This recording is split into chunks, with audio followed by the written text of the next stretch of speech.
কক্সবাজারত গুইতু যাওয়ায় শীর্ষ 5 নেতারে দেওয়া কারণ দর্শানোর নোটিশ প্রত্যাহার করছে জাতীয় নাগরিক পার্টি। শনিবার আগস্ট 16 তারিখ এনসিপির যুগ্ম সদস্য সচিব সালেউদ্দিন সিফা স্বাক্ষরিত এক বিবৃতিতে 5 নেতারে কারণ দর্শানোর নোটিশ প্রত্যাহারের কথা জানানো হয়।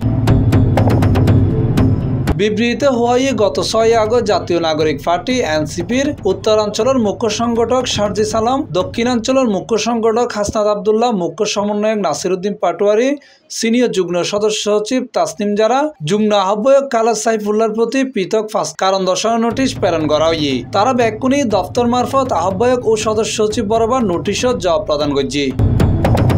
সুকেশের জবাব বিশ্লেষণ করিয়ে উপরোক্ত ঘটনায় দলীয় শৃঙ্খলার আহ্বায়ক মোহাম্মদ নাহিদ ইসলাম ও সদস্য সচিব আক্তার হোসেনের নির্দেশক্রমে উল্লেখিত সুকেশ নোটিশ ব্যাকিন প্রত্যাহার করা হয় এবং বিষয়জ্ঞান চূড়ান্ত নিষ্পত্তি হয়। গত 5 আগস্ট জুলাই গণ অভ্যুত্থানত প্রথম বর্ষপূর্তিতে কক্সবাজার ভ্রমণ করায় জাতীয় নাগরিক পার্টি এনসিপির 5 নেতারে কারণ দর্শানোর নোটিশ দেওয়া হয়। দলের রাজনৈতিক পরিষদের আগতুন নজানাইয়ের কক্সবাজার ভ্রমণ করায় এই নোটিশ দেওয়া হয়। C+ TV Chittagong.